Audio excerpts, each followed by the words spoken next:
The future isn't given. It's built. Built by people who stand up, speak out, and take responsibility for their country. This is We the Future with Bryce Wheeler. Happy New Year. Welcome back. We're at it. We're live. New year. Same show. Same goals and mission, of course, as always. And same face, same host. You got me. I'm not going anywhere. This is my show, and we are ready to rock and roll. Today is going to be a special episode, and one that I am really excited about.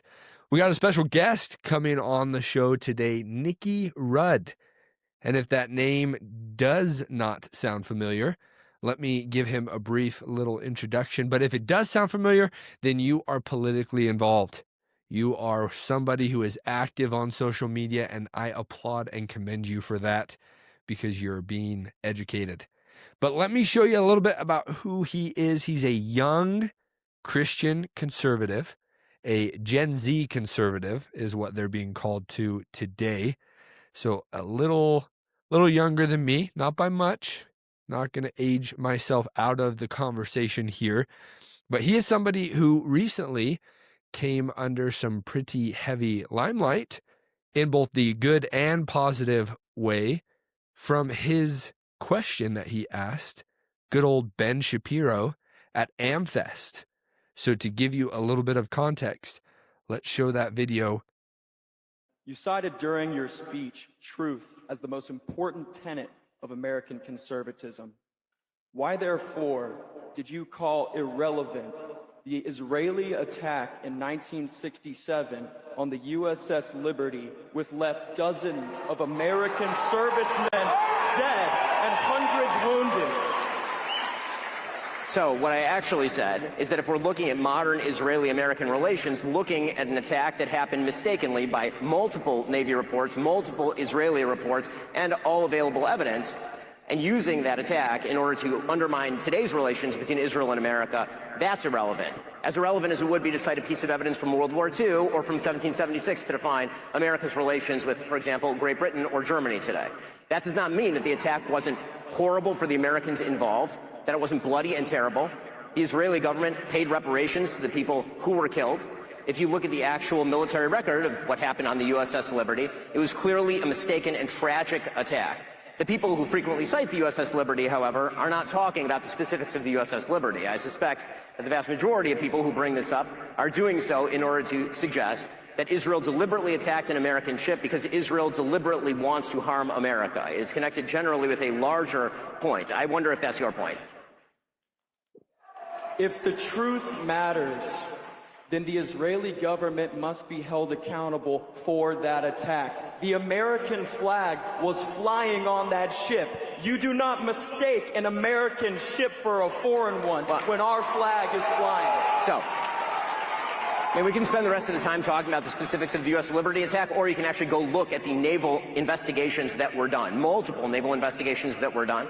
The reality is that people were flying Mirage planes for the Israeli military at the time. The USS Liberty was sailing in an area where it had essentially gone off-grid. The Israeli military mistook it for an Egyptian ship. They thought it was shelling Al Arish, which happened not to be true. In the initial attack, the American flag was knocked down, and then the attack went on for about 90 minutes. And then, as soon, you can hear this, by the way, on the tapes of the Israeli pilots talking to each other, as soon as they realize that it's an American ship, they call off the attack, they speed a ship to try and help the USS Liberty. There have been multiple unfortunate friendly fire incidents between Allied forces, including, for example, in the Gulf War, where U.S. forces were responsible for killing about 9 British troops during the Gulf War. It's an unfortunate reality of war, but you're not answering my question, which is, what is your broader agenda in asking the question? Because I suspect that your question is not limited to your specific ire over an incident that happened in 1967.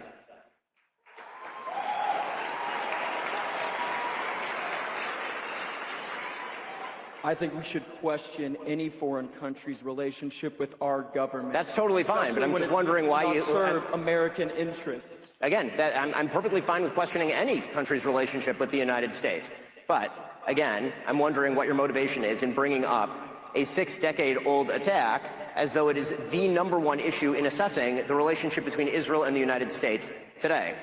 Well, many problems persist to this day, but it's interesting that you say 6-decade-old incident when there are many people in this audience who are alive for that attack, as if this is something that's irrelevant. Well, that doesn't no, it's just not particularly relevant to assessing the relationship between the United States and Israel today, in the same way that in 1967, there are a wide variety of countries with which the United States had different relations. Okay, it's clear you're not going to actually answer the question, so I'm happy to move to this one.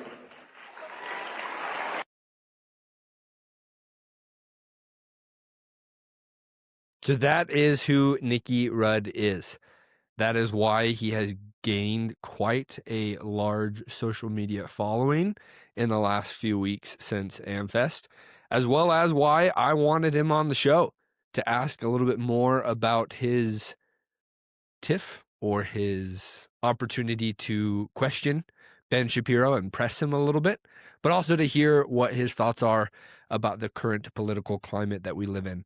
So without further ado, let's jump into it. Welcome back to We the Future. Let's go.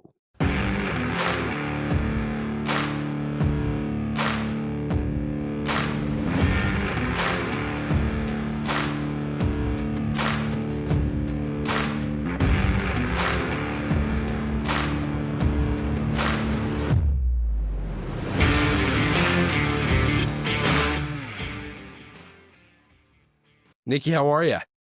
I'm doing great, man. How are you doing? Doing great. Appreciate you being here. Big fan of yours. People may not know who you are. If they watch a little bit of the AMFest clips or highlights from it, they might know who you are. But give us a little background. Detail yourself. Who are you? Absolutely. Well, if you're chronically on Twitter, then you might know who I am. But outside of that, still growing. We're still putting ourselves out there. But my name's Nicky Rudd. I am a senior in college right now. I'm a conservative Christian, been a Christian my whole life, and having that Christian foundation kind of naturally tends to make you a conservative. So that's where I started. Joined TPUSA this semester, actually, and what got me politically active was, unfortunately, Charlie's assassination. I was always political, but it was just me ranting on my private Instagram story, like not exactly putting myself out there too much. Yep. But when Charlie got shot, that deeply affected me. Just like any young man or any young person who was Christian and conservative, I watched Charlie for years. I always saw his love and passion for the Lord and how that impacted his political life. And it was an inspiration for me and for millions of others. And so when I saw something so horrific happen to him, I couldn't even second guess myself. I'm like, I'm getting involved right now. So that day I joined the TPUSA chapter at my college. Great. And I actually went up and gave a speech that night. We had a vigil. My school had a vigil for Charlie Kirk, and people were singing, and there was a couple other speeches that were given. And it was weird because I was a nobody, really. Like in the political scene at my school, I had never been active before, so nobody knew who I was. But I was fired up, man. Like I was kind of emotional. I'm not exactly the guy to start crying, but I was really, really upset. And I'm the kind of person who, when I get upset or energized about something, I take action. I don't just sit around and wail, cry by myself. I go do something. So I jumped up in front of everybody and I said, I have a few words I want to say. And I gave that speech, and it was received pretty well. Got put in my school newspaper for it. And I thought, wait, maybe I can actually do this. There's something here, And so I did that, then became involved, joined the TPUSA chapter at my school that night, and started showing up to all the meetings, doing some of the Change My Mind tabling that we do. And so I heard people talking about AMFest, right? And after everything and just giving the speech and really loving being involved at TPUSA, I was like, I want to go to AMFest, man. I've never been to any sort of political conference before. I had some other friends from my school that were going. So I decided, I was like, you know what, let's go. Let's see what it's all about. Let's have a good time. So I did not go into AMFest thinking I was going to go press Ben Shapiro and go viral. Naturally. You don't wake up and think, course. No, and so it's hilarious, man. I don't know if you've seen this on Twitter, but there are people who are calling me a plant. Like Oh, I'm a Fed. 100%. Yes. Yeah, I've seen yeah. it. I was plucked out of Texas, and thrown into Phoenix, Arizona to press Ben Shapiro by the government. Yes. Why? I don't He know. paid you $7,000 to do it, didn't he? Right. Yes, man. Crazy. I I don't I know how got I the knew that. 7K. Good. The government obviously wants us to ask questions about Israel Of because that course. makes sense. Yeah. Yeah, it does. Um, so yeah, they call me a plant and a Fed. No, man, I am a young dude who watched Ben Shapiro go up there and then talk mess about every single person on the right wing that's like actually worth something, Yeah.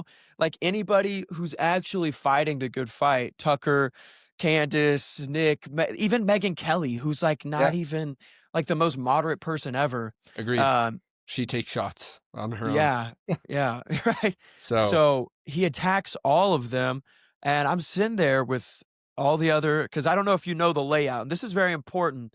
yeah, give us the If you layout. yeah, so if you listen to the video of me pressing Ben and you listen to the applause, it kind of comes through in It the does. audio. So if you listen to the applause for me, it comes from the front and the middle of the auditorium. If you Okay. listen to Ben, his applause comes from the back. So the Okay. way AMFest is laid out is you have high school and college age students in the very front. Then Okay. in the middle, you have like young professionals and a lot of people who are working for TPUSA. Yeah. And then in the back is boomers and then like probably late Gen X, like families. Yes. That's the back of the auditorium. So it's the most it's like an Oklahoma football game. It's just all boomers. right. Yeah. Yeah, Okay, exactly. cool. Exactly. So it's the most clear generational divide in the Yeah. video. All the young people and like younger people cheering for me, all the boomers in the back cheering for Ben. So I don't wanna interrupt you Yeah. because I want you to keep going. They do that on Mhm. purpose. Mhm. It's not just like everybody decided to just sit randomly and it just happened to be that way. They specifically segregate based off of, college, high school, older employees, all that Yes. stuff. Okay. Mhm. Okay. Because TP and I love the fact that they do that. It should be that way because this isn't CPAC, right? Yeah. See, it's not just like a political action committee. This is TPUSA. It's built for students, by students. Really, students are the driving force Of course. behind the organization. So it's Yeah. focused on us. We should be in the front. So that's how they have it set up on purpose.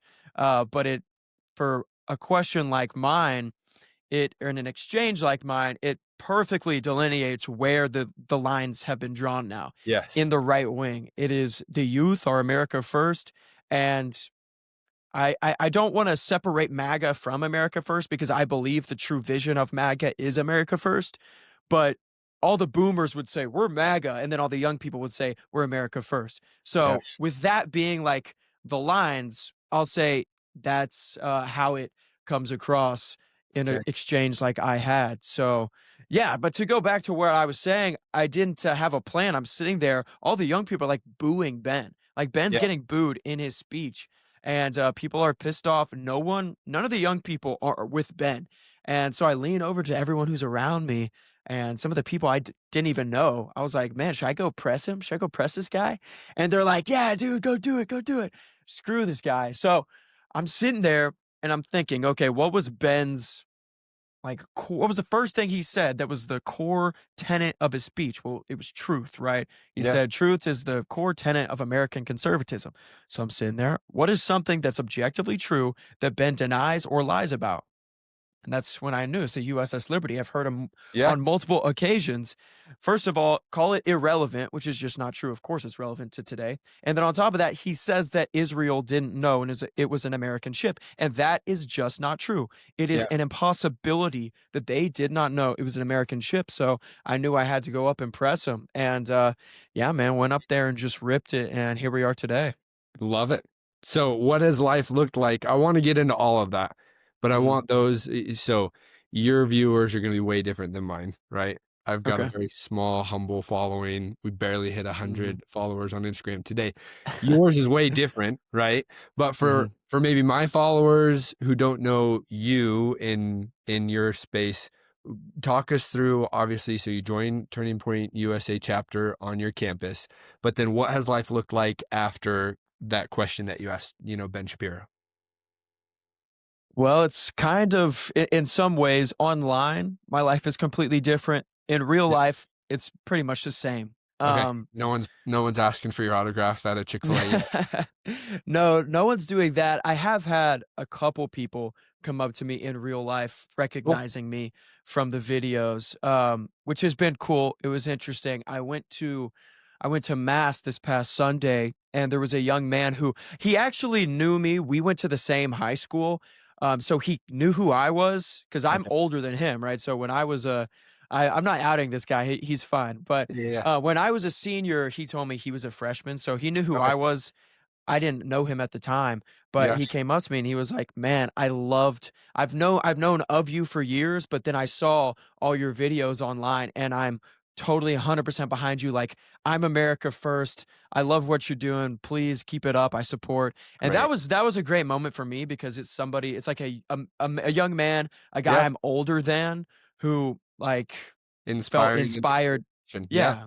Yeah. And so that was a really cool moment for me. That's kind of the Got it. purpose of what I'm doing.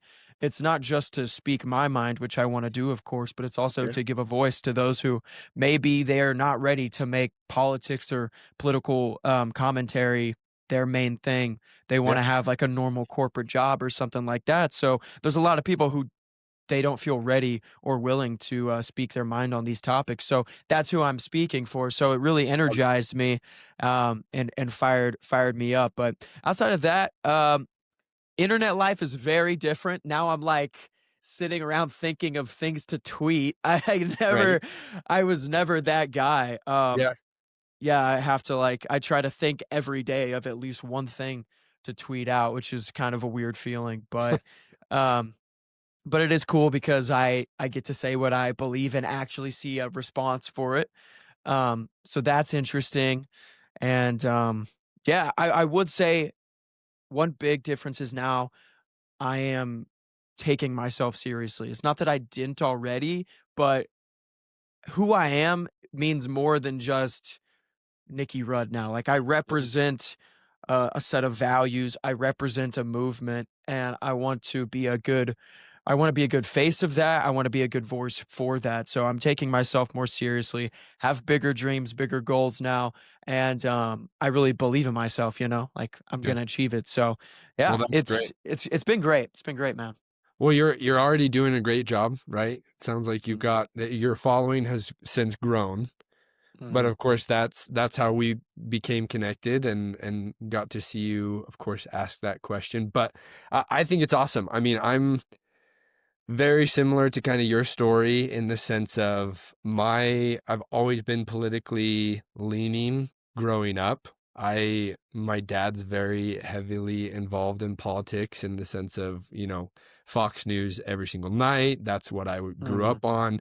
Rush Limbaugh radio, right? You've got Glenn Beck radio. And then of course you got Charlie Kirk as I've gotten older. But my situation was the same in the sense I was inspired by Charlie Kirk, and when he was assassinated and that unfortunately happened that night, I remember just being completely emotionally distraught. And mhm, I obviously am in a different stage of life than you are. I'm married.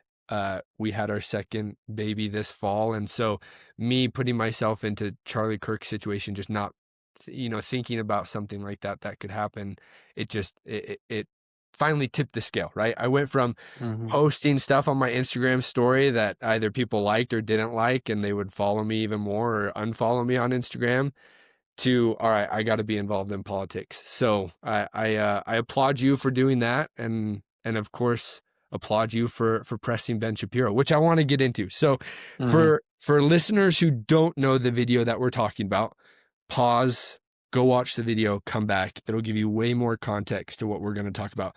But I want to talk about the entire USS Liberty situation because, mhm, I mean, I'm a few years older than you are. I'm 29. I grew up maybe similar to you. I had never heard about it. It mhm, wasn't until recently in the last, I'd say probably right around the time that Charlie Kirk was assassinated that I heard about it for the first time. And that just completely took my eyes and just opened them, super wide. Talk to us about that. Give us a brief synopsis about what happened, why it's so important. And we're going to talk about, right? Unfortunately, Ben Shapiro doesn't agree with this. Why is that relevant today? So give us a little history lesson. Absolutely. So the USS Liberty was a naval ship that America was operating near the Egyptian coastline. And at the time, it was the 6-Day War, right? So Israel was fighting in a war with Egypt, and the USS Liberty was a naval intelligence ship, and that's a very key thing to remember. This was not a war-fighting ship. They didn't even have cannons. Um, they had light machine guns. So, in the context of a battle or a war or a ship that is equipped to fight and to fight back, this is not the type of ship you would believe is going to attack you or believe was some sort of threat to you. This was a very clearly a naval intelligence ship. It really would pose no threat to anybody. So while it was operating off the Egyptian coastline, it was under attack.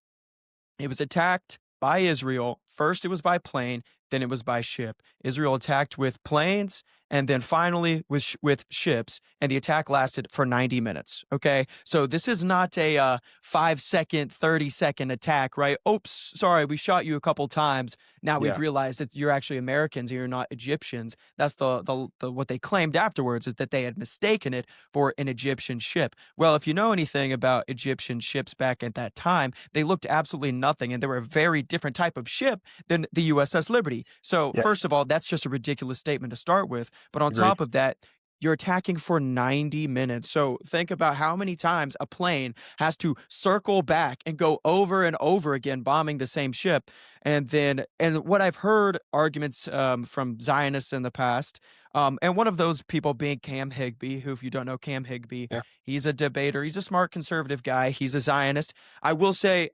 some people have attacked him personally. He's a good man. I've met him before. I think we just disagree.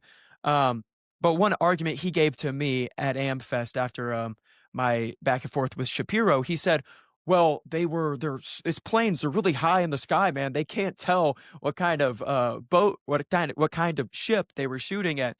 Well, brother, they attacked with ships too. So even if the argument that they're 30,000 feet in the air, the planes couldn't tell. Okay, well, they also torpedoed the USS Liberty with ships.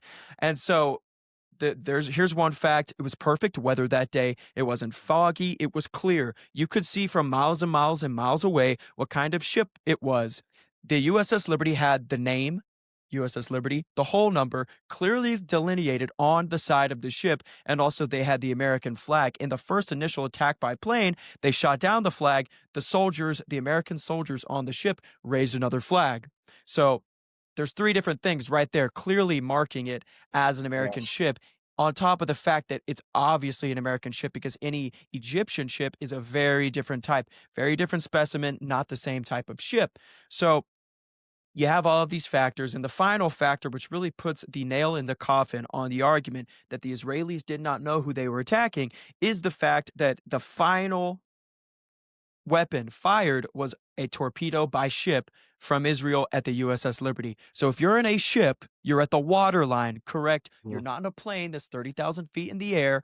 What does that mean? You're in a ship, you're at the waterline, you can see the name, you can see the whole number, you can see the flag, and in fact, you can see the soldiers on the ship.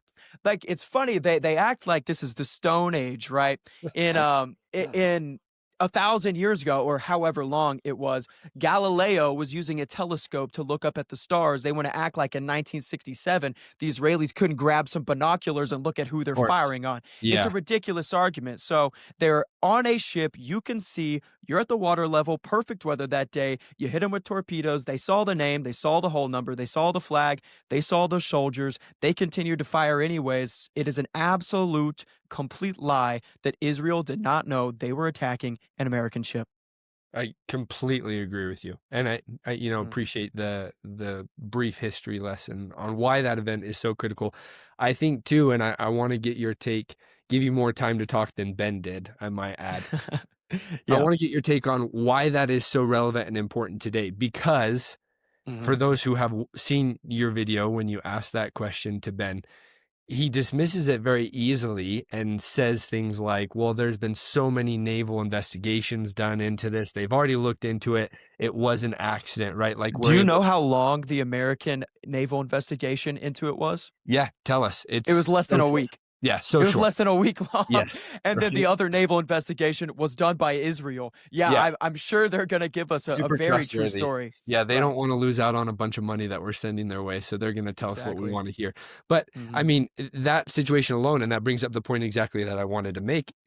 When have we ever gotten any sort of, clear-cut, concise truth from a foreign government, our own government? Like, the day and age where the government tells us something and we just go, yeah, that's easy to swallow, like, I'll just completely trust you.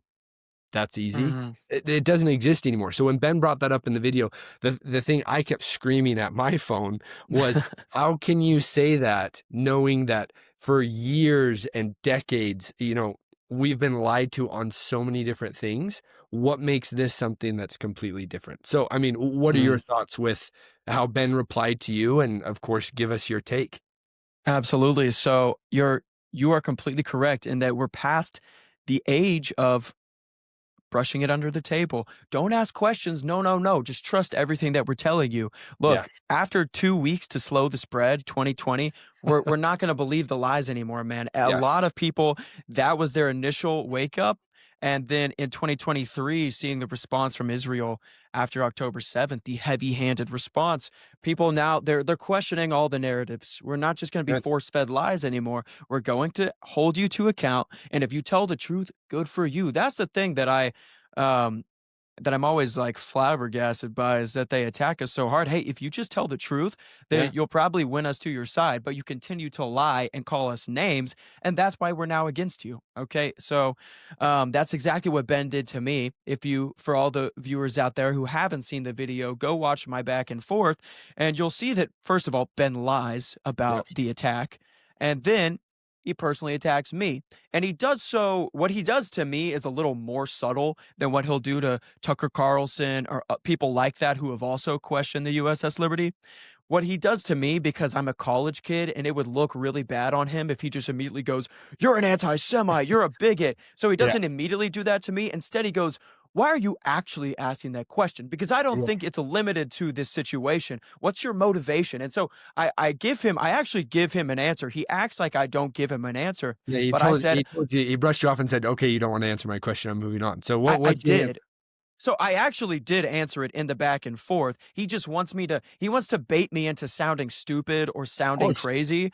So I did give him an answer, though. I said, "I believe we should question our government's relationship with any foreign nation, especially when it does not serve American interests." And he kind of cuts me off there when I say the American interest part. But that's the answer. Why am I asking the question? Well, Israel's government has been subverting our sovereignty. That's why I asked the question. We should question any foreign government's relationship with our own, especially when they are undermining American interests. That's why I asked the question, Ben. It's not because I'm some crazy person who just hates other people. It couldn't be further from the truth. Yeah. So, I gave a pretty good answer in my response video as well. My response video is the one that actually kind of created my profile it took on off. Twitter. I saw it again today and watched it, and I think it was like at 27,000 likes. I don't know what it's at now, but it's at like 52K likes, and then great. it's like Yeah, 2.2 mil views. So it's kind of crazy for me, but yeah, it took off, and that's what started kind of my profile on Twitter. Yeah.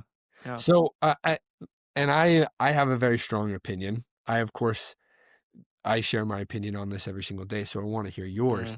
Why do you feel, and this is going to be a longer question, but we can kind of split it into two parts. First and foremost, why do you feel like right now there is such an awakening amongst conservatives, but mainly young conservatives, in regard to the relationship that America has with Israel?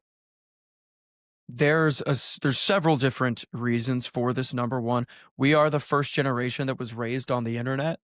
When you are exposed to such a vast amount of information from basically the time you're 8 years old, right? I'm 23, born in 2002. About 10 years old, 2012. Like, that's when YouTube started taking off. That's when Twitter, the internet, all these social media sites started taking off. And we were just thrust into this ecosystem of information constantly hitting you left and right. And there's bad parts of that, about like as children, we're exposed to things that we should have been protected from. But there's also good parts of that, that we were able to read and take in all this information and actually think for ourselves, because we can see both sides of every argument. With the mainstream media, the older generations, they're just getting one narrative from birth till middle age, and that's really all they have to go off of. During our formative years, we were given the ability to see every side of an argument and also be exposed to things that the mainstream media wasn't willing to put out because of whatever interests they wanted to serve. So that's a huge part of it. We're the first generation to be raised on the internet. And the other part of it is that at such a crucial stage in our lives, the lies were plain for everyone to see. So anybody who really is right leaning or just open to truth, open to questioning narratives, 2020 was the most formative event. COVID, the most formative event for us. I was in high school. I was a junior in high school. So for me and many, many others that are my age, we were seeing lies in real time. We were being told, if you remember anybody, especially who was online at all back then, they saw Fauci going out and say, no, masks won't actually work. Yep. Then within like 2 months, he says, you have to wear a mask or we're all going to die. You're going to kill your grandma if you're not wearing a mask. Then he starts out saying, you have to take the vaccine. And if you take this vaccine, you will not be able to get COVID and you won't transmit it to anybody. And literally within 9 months, it's, well, if you take the vaccine, yes, you're still going to get COVID. Yes, you're still going to be able to transmit it to other people, but it just might maybe make it not as bad. Yeah. So at a time in which our schools are shut down, we are told to put face diapers on and lose the ability to truly interact with other human beings. The rich are still getting to do that. Our leaders like Gavin Newsom in California and many others are openly flaunting their own laws, and our health leaders are lying to us and changing moving the goalposts every 2 months. So anybody who was like me is like, okay, clearly, because this was a concerted effort from the local levels of government to the federal government. Nobody fought for us. And to be honest with you, look, Trump was in office then. Trump was in office. He was supposed to be the guy fighting for us. He didn't protect us. Our state governments barely did. I mean, Greg Abbott, I live in Texas. Greg Abbott is my governor. He still shut down the schools for that first semester and forced us to wear masks for like 6 months. So we were failed at every single level. So after that, people are just not going to believe, my generation especially, we're just not going to believe what you force feed us. When October 7th happened, none of us sat there and said, this is all Israel's fault. Like, they were attacked and horrible things happened. We're empathetic human beings. We understand that that was an evil, wicked attack. But when you turn around and then you just carpet bomb an entire strip of 2 million human beings and an entire apartment building, schools, hospitals are being blown up, churches, Christian churches, mind you, being blown up because there are terrorists hiding in the church. Okay. We're not going to accept that. And it's clearly heavy-handed. And then people started looking at truly, okay, if Israel's willing and capable to do this and just lie about it and justify the unjustifiable, then what else have they lied to us about? And that's where you started to see all the dominoes falling for the Zionist agenda and the Zionist cause in America. And that's where we are today, man. Gen Z we're just not going to accept lies. We're not going to accept the bullying and the brainwashing. They want to beat me down. I don't know if you saw the editor-in-chief of the Daily Wire called me Nazi youth and a socialist, which is ridiculous. The video he was responding to, I literally say we must reject communism and socialism in the video, and he calls me a socialist and he calls me a Nazi youth, whatever the hell that means. So you're supposed to be like right wing. You're the editor-in-chief of the Daily Wire, and a young man who asks a question about the USS Liberty in which our servicemen were murdered, you call me a Nazi?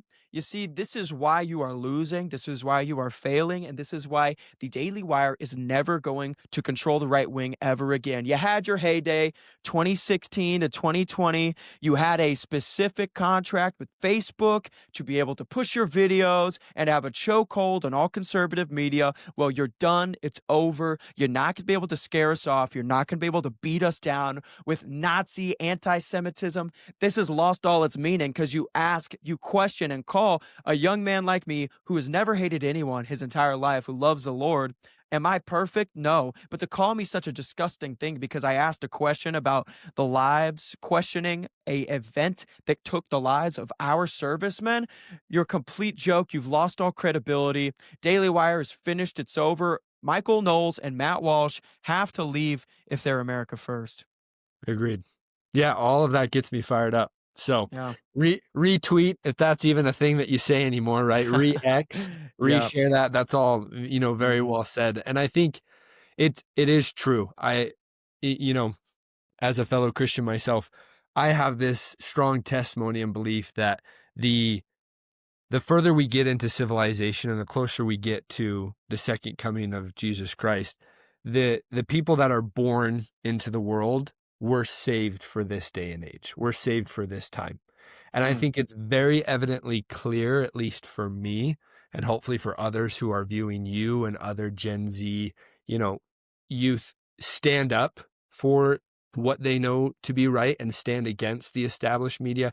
I think it's even more, it strengthens my testimony that, yeah, there's a reason why we have, you guys went through what you went through with COVID when you were in high school, maybe even, early stages of college, but now you're to the point where you're just done. And I love it. I think it's great. So, the next part of the question that I wanted to ask you was, so walk us through the vibe of AMFest. So for those who may not know, America Festival, that's, was obviously started by Charlie Kirk and Turning Point USA. I've talked to a lot of different people that have been to AMFest. Some of them say one thing, others say something completely different. What were your thoughts on AMFest and what was the vibe there? Give us kind of a rundown on what you saw, what you heard, how it felt. Yeah, it was. So first of all, there are some people who some people who I would say are from our side, like America First, they try to dunk on TPUSA because it's not perfect. But for a political organization as large as TPUSA is, and the immense amount of pressure that they are under from Zionists, or as I like to call them, the America Last Coalition, the amount of pressure that they are under from them to capitulate and give in is immense. And I feel like they do their best, to the best of their ability, to allow free speech and open discussion. Are they perfect about it? No, but I'm not against them. I'm certainly not like an enemy of TPUSA. I know a lot of people in TPUSA. They're wonderful people.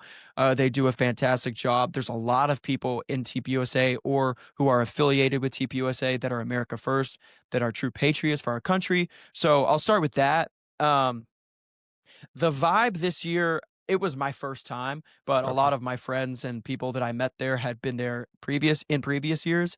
They said it was the most contentious one yet.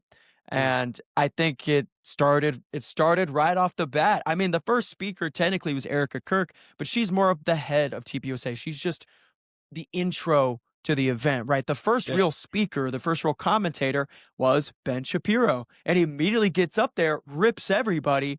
And what happens? He's immediately pressed by me, So from the very beginning, it was like a clear divide. We have the Zionists and we've got America First. And that carried over because that was the first night. That was the Thursday. I believe that was the 16th, 17th of December. But that was the Thursday, the first night of the conference. Ben goes, I press him. Then you have Tucker at the end of that night as the last speaker who fires right back at Ben. And then the rest of the time, you got Steve Bannon going up there, ripping Ben. Jack Posobiec, he goes up there, holds the rosary. Mark Levin calls him a crackpot. He comments on a picture. It's a picture of Jack Posobiec holding up a rosary and calls him a crackpot. And that's like, that's when I think that was the last day of TPUSA. It was just shots being fired back and forth at what's supposed to be our side. So it was the most contentious one yet, but I will tell you that it was the establishment that was fighting itself in the rank and file of TPUSA. For me, it was all support.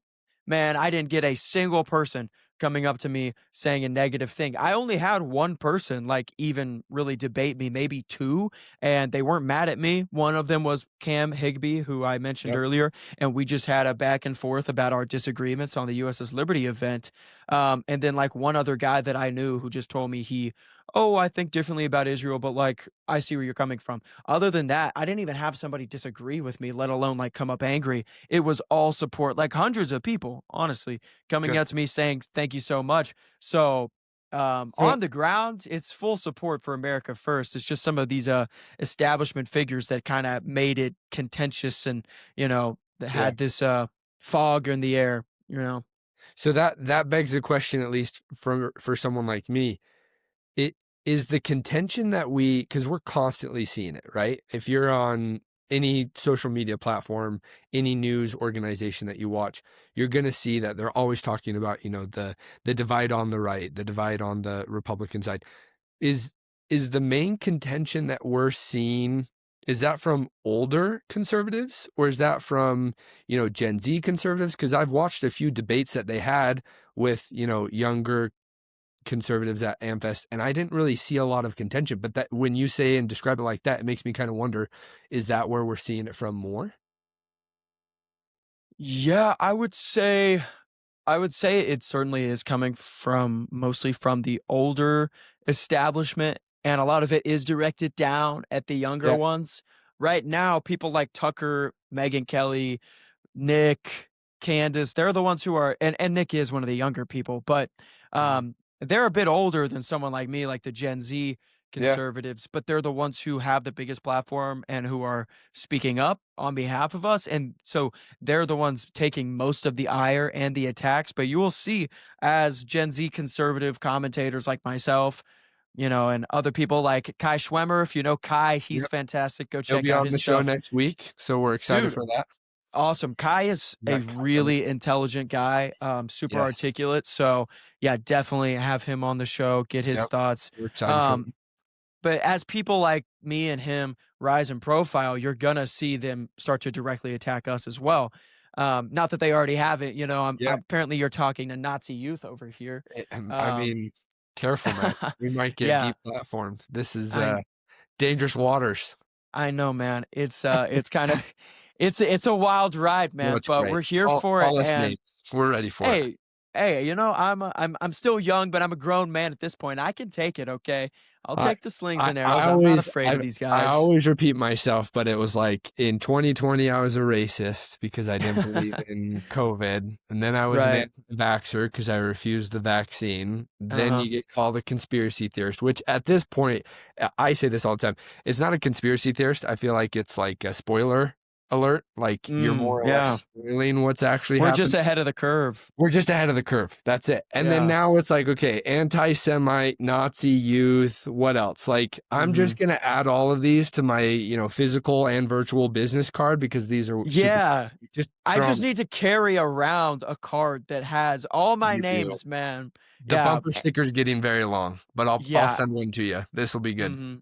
Yeah. I'm gonna have to get a bigger wallet for my new card. That's it. But it's just ridiculous, man. I mean, these people call purple-haired like progressives Nazis.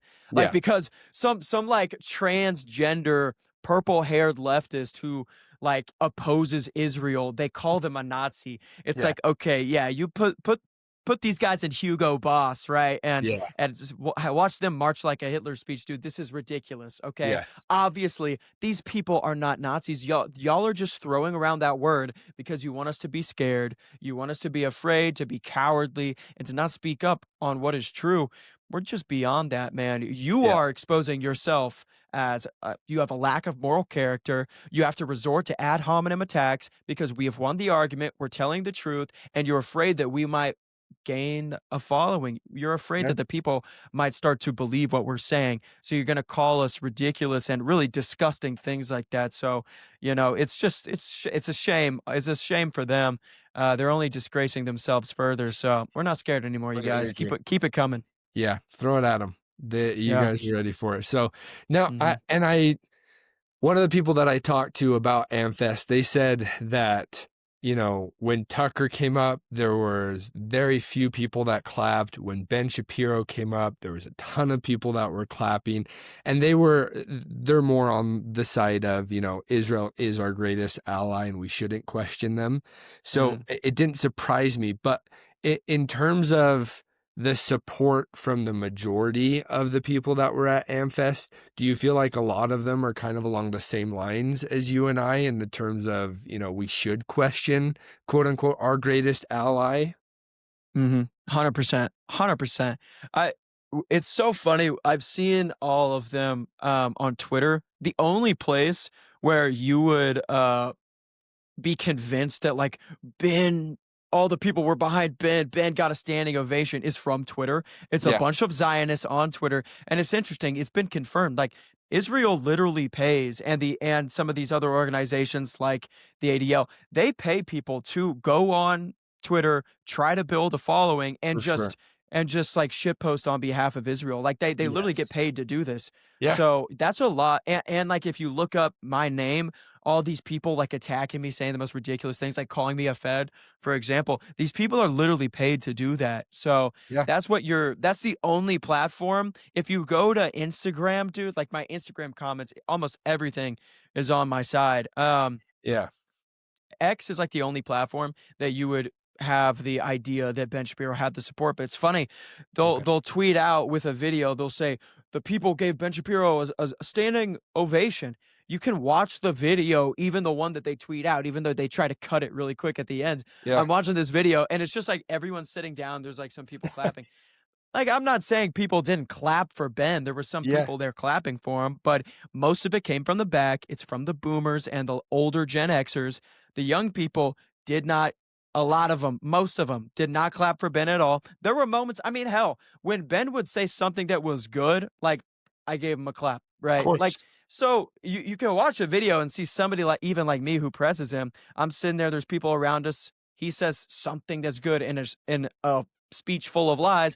Okay, I'll clap for the one thing you say that's true. Then you lie again, I'm not clapping. So Yeah. they can clip it and try to say that he was getting some standing ovation, objectively not even true. And there Sure. was lots of boos when he would say things that were lies. All these people around me were yelling boos. And Tucker, with the young people, without question, had way more support. And walking away from that, all the young people I talked to were with Tucker and against Ben. So that's what I Yeah, would say. I think it's interesting, right? I think you are seeing more people begin to wake up, right? We talked about COVID being the wake up call for a lot of people, but I think Mhm. this moment in time, and like I said earlier before, I wasn't really ever, my eyes weren't opened to the issue of Israel until Charlie Kirk was assassinated. When, Mhm. Bibi Netanyahu, within hours, minutes, it felt like, got up and was like, hey, Israel didn't do this. And then he doubles down again a few hours later. Crazy. That's That's when I was crazy. like, okay, hold up. Like, Yeah. why are you saying that? It's kind of like that. I've got a toddler, right? I've got Mhm. a 3-year-old. You don't question him on if he stole a cookie at first, but then if he comes out and he's like, hey, look, there's a cookie missing, but I did not take it. It's like, wait a second, why are you outing Yeah. yourself in such a weird way? I didn't even think that, but now I think, okay, if there's a cookie missing, maybe you're the one that took it. So for Mhm. me personally, I didn't really start questioning our relationship with Israel until all of this happened with Charlie Kirk's assassination. But up until now, I even find myself, there's a lot of people that are kind of in my age group. I don't know what generation I'm a part of. Maybe you do. Born in 1996. Someone leave it in the comments. I I have people, friends of mine, that are even messaging me like, dude, hey, are you really on the Israel train? Are you really like, you're all about that now? You're constantly talking about it. What are you doing? Why Mhm. do you feel like, especially today, we should be questioning our relationship with Israel? Absolutely. And this is one thing, like one of the reasons why I bring up the USS Liberty is because it's a perfect example, especially for the older generation, of how our relationship with Israel has been to our detriment since the beginning. Essentially since 1948, it has been to our detriment. We Yeah. have propped them up this entire time. They have not been able to stand on their own 2 feet at all. If it wasn't for the United States of America, Israel would not exist right now. It has been a parasitic relationship. And so I highlight the USS Liberty is the reason I highlight the USS Liberty. Number one, because it's a tragic and it's a travesty. That attack was a travesty, but Yeah. also because we must question our relationship with Israel, specifically in regards to how they operate with our political system today, because we have lost our sovereignty. And there's a few different organizations, countries, interests that our politicians and our political parties and political organizations have sold out to. But the Israel situation is one of the most egregious, if not the most egregious by far. You have hundreds and hundreds of millions of dollars being funneled through AIPAC to essentially every single Republican in Congress and almost every single Democrat, save like four that I believe almost all got voted out in this last election cycle because AIPAC funded their primary candidates. Yeah. And that's not just a Democrat issue. Right now, they're trying to primary Thomas Massey. AIPAC is funneling tens of millions of dollars into one single House congressional race just to get a America First. And I don't agree with, he's a libertarian. I'm not a libertarian, Yeah. but he is great on several different issues. And just to get what he calls himself America First, but anti-Israel candidate out, they're funneling tens of millions of dollars into one single House primary race. Who knew So it's AIPAC in Israel loved Kentucky that much, right? right, yeah. Keep going. I interrupted you. No, absolutely. I didn't know rural Kentucky was so important in Tel Aviv, Huge. Pretty crazy, pretty crazy stuff.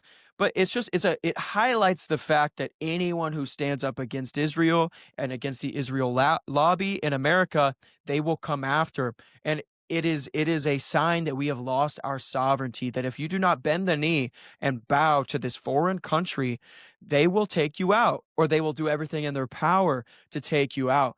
And so that's one of the reasons I bring up the USS Liberty. It's to say, look, Israel killed our soldiers, lied about it, and they were never held accountable for it. And the American government, since that point, the current administration at the time, the LBJ administration, covered it up themselves. Ben Shapiro says they had an extensive investigation. It was less than a week long. And the soldiers themselves testify that they were pressured to not speak about it or they would get court-martialed. There would be repercussions for them.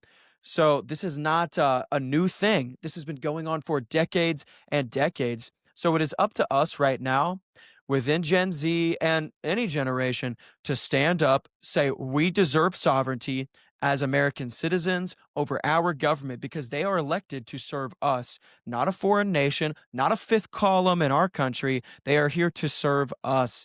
So that's why the Israel question is so important. And there are some people on our side, I will say, they act like Israel is the end all be all. No, we face many different threats. And to be America First is to fight for America on every issue in every single sector of our country, from the economy to immigration to the Somalian question, illegal immigration, legal immigration, refugees, and then to our sovereignty, whether it's us losing our sovereignty to Israel or to the military-industrial complex, which is interesting. Many times those two things go hand in hand. But no matter what it is, if something is destroying our country and if something is not serving America First, then we must attack it. We must win.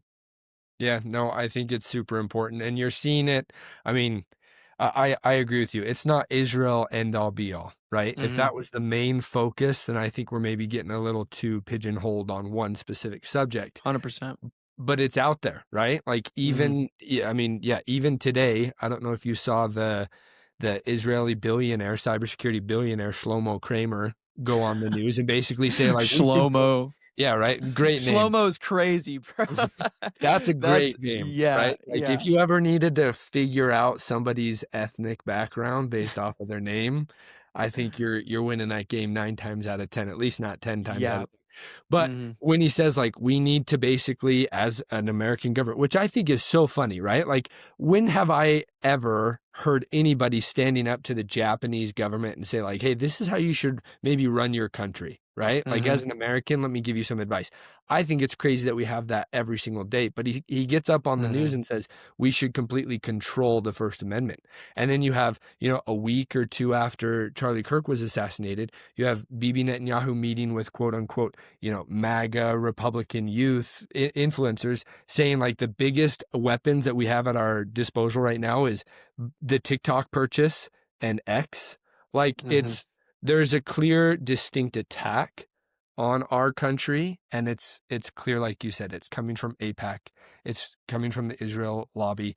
But my question to you is, what do you think is the next step? Because I mean, I shared it on the show this week, but it's a verse from Ecclesiastes chapter 118, and in short, the verse says, "For in much wisdom is there much grief." Right, and so for you, for me, for people who are listening, how can we look towards the future with a little bit more positivity when we learn about things like this? For at least me, I'll speak. It kind of brings me grief. It's like, well, dude, what are we going to do? How do we take back our country? How do we bring it around to make it a better place for the next generation? What are your thoughts? How do we turn this ship around? I tweeted out the 31st at like 8 p.m. because it was about to be the new year. In 2025, the people woke up. In 2026, they will take action. Happy New Year. And what I mean by that is you've seen, for the sake of the tweet, I made it 2025, but since 2023, the past 2 years, the people have woken up and on a host of different issues, but specifically on the Israel issue, you've had millions of Americans wake up and realize the truth that there is a foreign country with a lobby in our country that has subverted our sovereignty. And I made the point earlier that Israel's not the end all be all, but the reason it's so important and maybe why we talk about it more than some other topics is because sovereignty is you don't have a nation if you're not sovereign. You don't have a country, you don't have a republic like we're supposed to have if the people you elect represent the interests of foreigners, right? So that's why it's so important because there's really nothing more important other than our faith. There's nothing more important in our country than our own sovereignty. So in 2026, the people will take action. What that means is, myself included, you're going to see mostly young people, I would venture, but hopefully some of the older generations Hey, as I'll well. grab my generation. We'll come along. Come Let's on, do it. man. We need you millennials too, man. Is Even if that y'all what are I am, kind a of cringe, millennial? even if the millennials are kind of cringe, That's man, right. we got to bring y'all with us. No, but you're going to see us boots on the ground in these primaries because that's what really matters. And if we can win these primaries, then we will support these America First candidates against their Democrat opponents. But these primaries are crucial, especially the one in Florida right now. I'm Yep. big on James Fishback. I've Oh supported him my. with a few different tweets. We need to pressure Byron Donalds to do a public debate with James Fishback. You're a coward if you don't. Like, Fishback has support from all over the country, man. This isn't somebody you can just ignore. I know the University of Florida College Republicans and several other Republican groups in the state have called on the Florida governor candidates to do a public debate at UF. So Byron Donalds, take up Fishback on that. And also, when we're going to go to Ohio, we're going to try to primary Vivek with Casey Push, I believe is how you pronounce Yep. it. Sorry if I'm pronouncing his last name wrong. We're going to fight for Casey. And across the nation, we're going to do that in different primaries as well, because primaries is where we flex our influence. If we just let anyone with an R next to our name represent the America First movement against a Democrat, look, we know the Democrats are going to suck. Like, that goes without saying, okay? But there's lots of Republicans that are not America First either. So the primaries, this is when it's the most crucial for anybody who loves their country. Primaries are when you get out and you fight for us, is when you fight for America First. We have to primary these shills, whether it's an Israel shill, big pharma shill, military industrial complex. If somebody does not represent us and our interests, and they're not truly fighting for our country, they cannot be, they can't win the Republican primary. So that's what you're going to see. That's what taking action looks like. We have been far too complacent for decades now in these primaries, letting whoever just has the most money win. And not actually getting out, getting involved, because they still need our votes. Okay. A lot of people black pill and say elections don't matter, but especially in these primaries, look, I mean, it's hard to rig the primaries. I guess they could, but they still need our votes. We still have a voice. So that is what you're going to see in 2026 from people like myself and many other young Americans, young Gen Z, America Firsts. We are going to be out there. We're going to be fighting for the country, and we are going to apply pressure, and we're not going to apologize for it. Good. Yeah. And hey, the cringe millennials will be there. Count us in. Come on. Hey, we love it, man. Which I'm curious, what makes me cringe, or millennials cringe? Maybe don't classify me. You're awesome, man. You're great. What makes them cringe? Is there anything specific? It's something about like that 2012, like, they've got skinny jeans on. Okay. The plaid button down shirts, but they don't have the button open. It's buttoned all the way to the top, and then like a scarf around, like one of those, those like brim tats that go all the way around. Yes. That's like, it's so millennial coded. Like, that's what I think of. And the $30 burger joints that like think they're so fancy. It's just, that's what millennials are to us. So I'm sorry, we think y'all are kind of cringe. That's okay. Hopefully I move a couple, notches up in a few of your eyes after this. So, but I mean, hey, I don't see anything wrong with the outfit you just described, but maybe that's just me. Oh, come on, man. No, I'm just kidding with you. I think if we're going, back and forth, I think all these short abbreviated words, I don't know what's with that. Like Riz instead of charisma. I mean, so that's like the cringe Gen Z slang in me, but when I hear those words, I immediately just want to close my eyes and wake up from the fever dream that's happening, because I don't know. Yeah. I don't see the problem with taking another couple syllables and just finishing the word out, but maybe that's just me. So, hey, man, I didn't come up with 6'7". Okay, you can't blame that on me. I mean, right? if we want to talk about 6'7", I think there's a very real issue there. But dude, so the USS Liberty was bombed in 1967. So when I went up there, I was like, why do you call irrelevant the Israeli attack in 1967? And on Instagram, bro, all these comments of 6'7". I'm like, are we serious, man? I can't escape it. I can't escape it. It's everywhere. That's your generation, my friend, not mine. So good luck with that. So I do have a question, and I'm curious your take on it.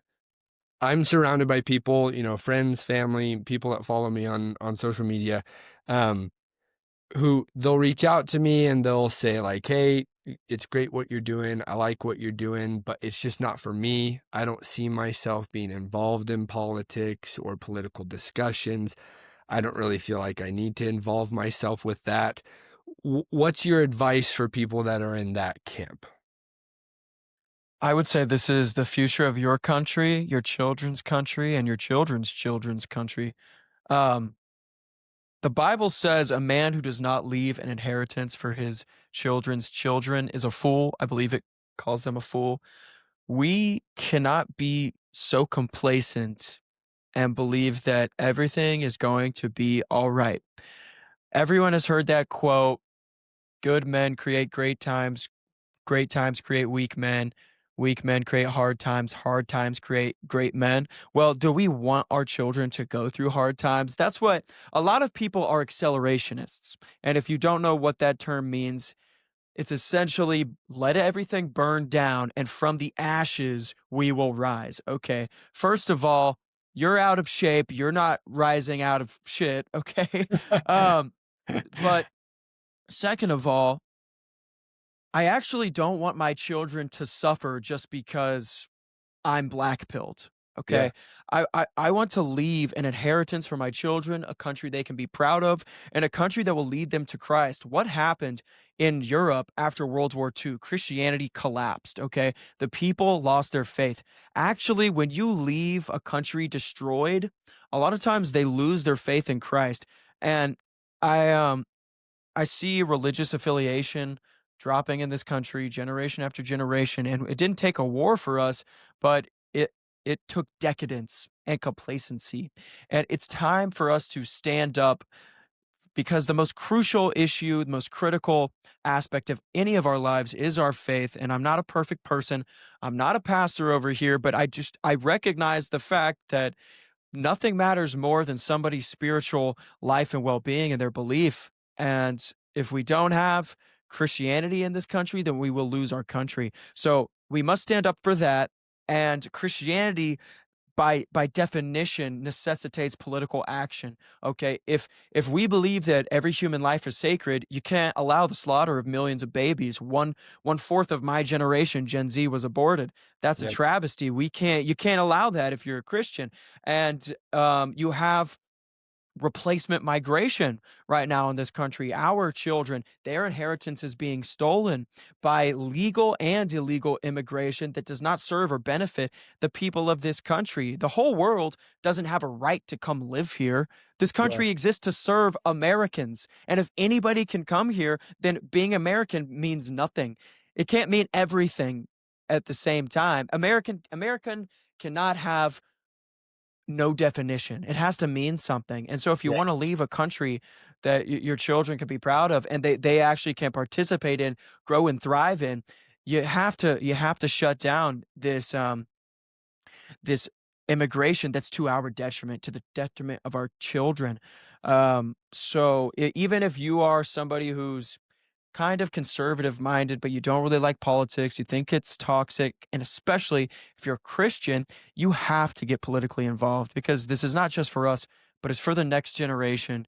It's for the future of our country. If we don't stand up, then nobody will. And it's important for everybody to know no one's coming to save you. Yeah. Okay. If you can't vote for, I'm going to vote for the Republican president every 4 years and think that that guy's going to get off in office. He's just going to save you on many different regards. Look, there's some things Trump's done well on, but as we've seen this past year, there's a lot of things he's not doing well on. Yeah. Nobody's coming Agree. to save you. It's up to you to fight for your country. So that's what I would say to anybody who's apathetic or anybody who's black pilled, accelerationist. Let everything burn down. Who cares? No, this is our nation, and this is the future of our country for our children. How are they going to grow up? Are they going to be able to afford a home? Are they going to be able to raise a family? I would be ashamed of myself if at the end of my life I looked myself in the mirror, I looked at the faces of my children and my grandchildren, and I knew that I left behind a nation that was worse for them than it was for me. I'd be ashamed of myself, and at the very least, I have to know that I fought for them. So No, that's my message. that's well said. It's yeah, right. Greatest fear in my life personally is complacency, right? Just not doing Mhm. anything, not standing for anything. And uh, I'm a Christian, which I use as a preface before I say this. I am the same religion as Kai. I'm a member of the Mhm. Church of Jesus Christ of Latter-day Saints, right? Jesus Mhm. Christ is in there for a reason. But Yeah. um there's a couple, there's a lot of our religious beliefs and a lot of our practices that just preach and teach self-reliance, right? Mhm. Get your home secured before you go out and try to conquer the world, right? It's the age-old example of when you're on an airplane, if the oxygen mask falls down, put it on yourself before trying to help someone beside you. I think that's a huge principle that, and hey, I'm not trying to convert anybody to the church, but what I am saying is that's a principle I think a lot of, conservatives and Christians can get behind is, yeah, we have to get our home, we have to get your house in order because like you said, nobody's coming to save us. You can't just think Mhm. you're going to vote your way out of this. It's going to take action, right? We're going to have to actually, take action or take a stand. What would be your what would be your action points for somebody who says, I don't know if I want to become involved, right? And I say this all the time to people that ask me that question. I'm not asking you to grab a microphone and a camera and have a podcast every single week like I do. Mm-hmm. But what would your advice be to somebody who just doesn't want to be, involved or outspoken, but what points can they take action in? Get involved in your local community. One thing that blew up over the weekend or during this week was the Somalian fraud scandal, Yeah. right, in Minnesota. Well, that's a local issue. That's actually not something that the federal government can get involved when they commit federal crimes, but that was centered around a local Somali community in Minnesota, in Minneapolis, that allowed fraud to thrive, right? So these local issues impact us on a statewide and national level.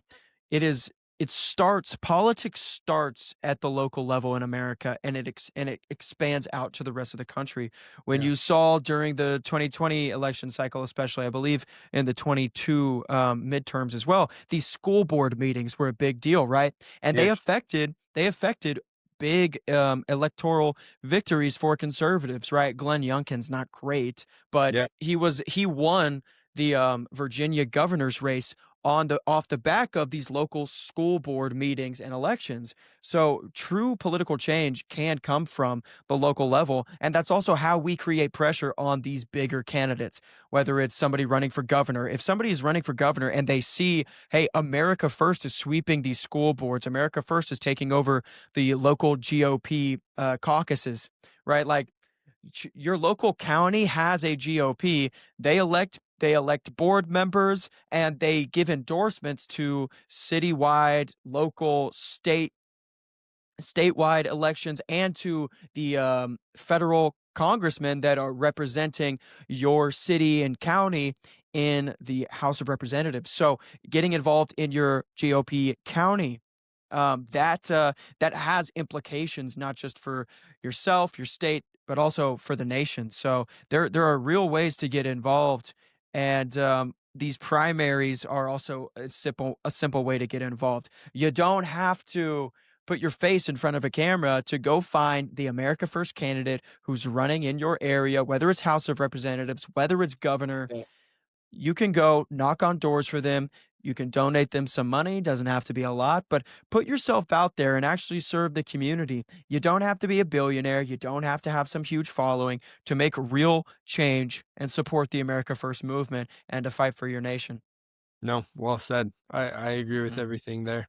And I think it's especially important as we see more and more, like you mentioned earlier, more and more immigrants come into this country. If us American citizens aren't going to stand up for what we want to see our future America be, it's quite clear that they're not coming to assimilate. They're coming and their goals are not aligned with, the America First goal. So if Mhm. you're not going to take action, someone else will, right? Yeah. If you're not going to Mhm. ask the cute girl on a date, somebody's going to beat you to it. So I Right. think I think that's very well said, and I think it's a principle of, the gospel. It's a principle of, being a conservative or just being involved in politics in general. Action will always defeat inaction. And I think that's 100%. pretty clear. So, well, final question I've got for you is, what do you think is the biggest problem or the biggest point that is something we need to focus on? And maybe I asked that poorly. What's the biggest issue, there we go, that you feel right now for maybe America First or Gen Z people listening or just Americans in general? What do you feel like is the biggest issue we should take right now? The biggest issue in anybody's life is getting right with God, of course, focusing on our spiritual well being and health. But politically, right now, it is what we've been talking about, using our resources, using our young people to put boots on the ground, using people like me and you who have a platform, who are making content, using our resources to weed out and throw out of the GOP, the Republican Party, the America Last candidates. America Last, it has to die. Like it just cannot continue. Yeah. We have had betrayal after betrayal for so long at this point. Um, I can't before Trump, I mean, there wasn't anybody even close in my lifetime who was America first, who represented us on a national level, and certainly not on a state level for me either. So going out and applying pressure, that's the key word here. These people, they can't they've been so comfortable for so long selling out our country, betraying what they claim to represent, and betraying the American people. They have to become afraid to do that. They have to feel like, "Oh, my political career is over. Like my Yeah. reputation is going to be ruined if I continue to be America last, if I cast aside anyone who fights for America first, whether it's criticizing Israel or criticizing establishment GOP, who have sold us out. They have to be afraid to do that, and we must create an ascendancy of America first. We must take it and make it just that's the standard. There's no question. It's like universal across the country. If you're not America first, you will lose and your reputation will be destroyed. You'll be shamed out of politics. That's the most important thing for us to focus on. And so push forward with integrity, with bravery and courage, because we don't need to be afraid. They're gonna call you names. I asked one question and these guys like are calling me the craziest things in the book, man. Like Yeah. they're gonna call you names. You just can't be afraid anymore. We Yep. have to just balls to the wall, 0 to 100, man. Like who cares? We're not afraid. It's just a word. They're just calling you names. They don't even mean it. That's the thing. They don't even mean it. They Yeah. know that we're not bigots. We don't hate people. I'm Gen Z. Like I was born in 2002, bro. Like I'm not some this isn't 1930s Germany. Actually, I'm sorry. We don't hate Yeah. people. We're not crazy. We're Americans who love our country, and we're not afraid of you calling us names anymore. So that's how we have to operate. 100% unafraid, unashamed, America first, pressuring these people to be either get with the program or get lost. That's it. You're done for. Yeah. No, very well said. And I a follow-up question to that, because I think at least people that I have talked to, and you kind of see it, you saw it at AMFest. I've seen a few clips where, you've got people talking about Nick Fuentes, because I don't know who started the first, America First. Obviously, that's the name of his show. But when that got thrown around, I feel like there's a lot of people that say, well, the America First, those are the far right, like crazy Republicans who are just, they're racist, they're sexist, they're bigots. They fit kind of all of those names. Do you feel like there is a natural way that they come together, where you have people that are on the America First agenda or side, like you and me, who maybe, don't agree with what people on that far right say? Do you feel like there is a natural course where we can come together? Or do you feel like there is kind of a separation between, okay, are you America First with, a hard A and an F, or a capital A and an F, or lowercase? Do you feel like there's a come together moment? Well, right now, what you're seeing is they want us to be afraid to link arms with anybody who might have said something bad at some point in the past. Yeah. Look, I was interviewed a few different times, and it was right after I blew up, um, for questioning Ben, and I wasn't like I'm not PR trained or something. So I tried to give the best answers that I could back then. Yeah. But I'll say it succinctly. Look, millions of young men love Nick Fuentes. Like that's not a joke. Millions of them. And I myself, I mean, he is fighting for what the young Gen Z men, and they say it's all white guys. That's not true. That's not true, man. I personally know non-white guys who love Fuentes. There you go. This is a this is an opportunity to try to save our country. We don't need to be afraid to link arms with people who might have said something they regret in the past. Like, dude, I don't agree with everything I've ever said. Okay, so you don't. I don't agree with over the years. How Yeah. progressive of you! Wow. Yeah, like I promise you, Nick doesn't even agree with everything he's ever said himself. Just like I would say I don't either. So the time of like cowardice and beating around the bush and being afraid to embrace controversial figures is just over, dude. They are destroying our country. So, do I agree with every single soundbite that they put out there of Nick? Like, no, but I'm sure Nick would himself say a lot of those are jokes. A Yeah. lot of that, some of it, he probably wouldn't even agree with himself. But it's not his job to go out there and say, "I'm so sorry. Please apologize. Like, please forgive me that I said something that was like uncouth this one time." Yeah. Bro, who cares? Who Yep. cares, man? People say things, people say jokes. If it was controversial, okay, whatever, man. But we're in a struggle for our country. I will tell you this. I've watched his shows many times, and during the super chatter section, you will have I've witnessed probably like 100 different super chats of people saying, "Hey man, you inspired me to go back to church. I just got baptized for the first time." Like genuinely people are being touched. Their lives are changing because of Yeah. him. Does he say some, off the collar, Yes. things, remarks? Yeah, it's whatever, man. Like just Yep. get over yourself. Um and so Nick Nick is very important. He has woken up millions of people to this question of what's our relationship with Israel? What should it be? So for that, he needs props. I give him props for that. I don't believe in a little you referenced capital AF or lowercase AF. It's capital. If you go to my tweets every time I have America first, it's capitalized, man. Both the A Of and the course. F, they're capitalized for a Yep. reason.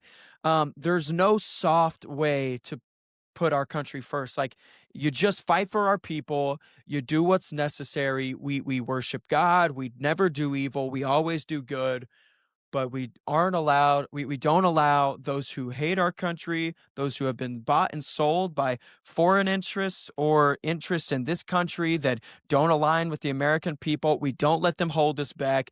We are capital America first. We fight for our country and we don't apologize for it. Very well said. Very Mhm. well said. No, I agree with you, right? It's all caps over here too. We're on caps lock, baby. So Yeah, let's go. it's America first through and through. So, Mm. well, I appreciate your time. Appreciate you joining the show and putting yourself out there. I appreciate you first and foremost for pressing Ben Shapiro. I think more people should do that. I wish he read his comments on his videos a little bit more than he Mhm. probably does, because at least I'm in the comment section. So, Come um, on. where can people find you? What's next? Obviously, social platforms. Where are you on? Where can they tune in and hear more from you? Absolutely. My biggest following, and as of right now, the platform I'm most active on is X. My X handle is Nicky Rudd X. Then on Instagram, I'm starting to build a little bit of a following. I think I just passed 6K. So we're starting Nice. to do something. And that is underscore Nicky Rudd underscore. But if you just look up my name, it'll pop up. I also have a TikTok. It's Nicky underscore Rudd. But again, just look up my name. My TikTok, for some reason, Instagram Reels really likes my videos. Instagram, TikTok does not. I don't know these algorithms, man. I'm Okay. just now figuring them out. But I've got a TikTok as well. And then Okay. I just started a YouTube. I've only got like 3 shorts up, but there is long form content on the way. Rift, Beautiful. me and Rift, we got some stuff cooking. Rift TV, check out Rift TV as well. My YouTube is Nicky Rudd. So just look up Nicky Rudd anywhere you go, Okay. you'll find me. That's how to follow me on my socials. And I always put them in the description of the video, so people will be able to find them when this gets dropped. But appreciate your time, appreciate what you're doing, and thanks for being here, and thanks for being a part of the America First movement. Absolutely, Bryce. Thank you, brother. Of course, Appreciate it, man. Keep fighting. Never give in, never give up. that's it. God bless you, man. We'll talk to you here soon. See ya.